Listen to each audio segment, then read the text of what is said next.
क्या हुआ जब 15 साल की लड़की को याद आया अपना पुनर्जन्म और किया इच्छाधारी नागिन होने का दावा। यकीनन इस घटना की सच्चाई जानकर आपके भी रोंगटे खड़े हो जाएंगे।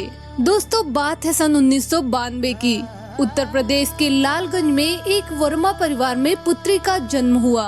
उस नवजात बच्चे की आंखों में एक अलग ही तेज था, मानो वो सभी को गुस्से की नजर से देख रही हो। और उस नवजात बच्ची का नाम शिवानी रखा गया।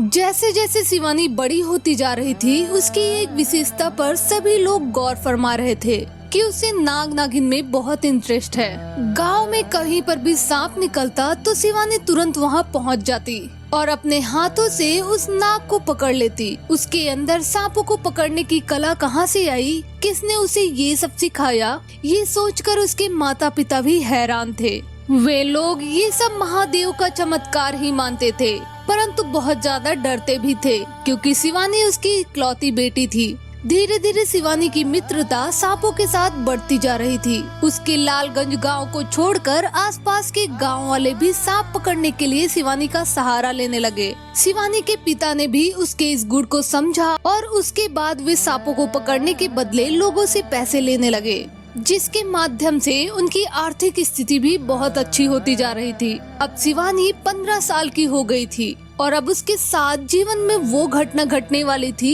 जो उसका पूरा जीवन बदलने वाली थी। दरअसल 15 साल की उम्र में अपने गांव में सांप पकड़ते हुए एक कोबरा सांप ने गलती से उसके पैर में काट लिया, जिसके बाद शिवानी को तुरंत ही नजदीकी अस्पताल में ले जाया गया, जहां पर उसे सांपों को काटने वाला इंजेक्शन दिया गया। परंतु जब वो होश में आई तो उसने प्रश्न किया, जिसे सुनकर सभी के रोंगटे खड़े हो गए। दरअसल शिवानी का कहना था कि मेरा इच्छाधारी नाग कहाँ है, वह मेरे बिना तड़प रहा होगा।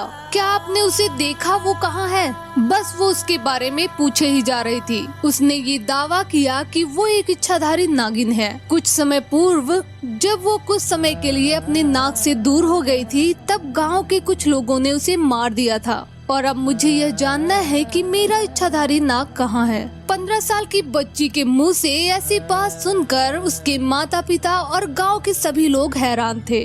कोई लोग उसे पुनर्जन्म घटना बता रहे थे तो कोई लोग एक मानसिक बीमारी कह रहे थे। शिवानी तो अपने माता पिता को भी नहीं पहचान पा रही थी। उसका केवल ये ही कहना था कि मैं एक इच्छाधारी नागिन हूँ और मुझे अपने नाग से मिलना है। उसके बाद जोर जबरदस्ती करके किसी तरह शिवानी को उसके माता पिता घर ले आए और एक कमरे में बंद कर दिया। परंतु वह बहुत जोर जोर से चिल्ला रही थी और ऐसा बर्ताव कर रही थी जो आज से पहले कभी नहीं किया। अब उसके माता पिता झाड़ फूक करने वाले गांव के बाबा के पास पहुँचे तो उन्होंने उन्हें बताया कि इस लड़की को 15 साल बाद अपना पुनर्जन्म याद आया है और जब तक ये अपने नाग को नहीं देख लेती तब तक इसे चैन नहीं आएगा।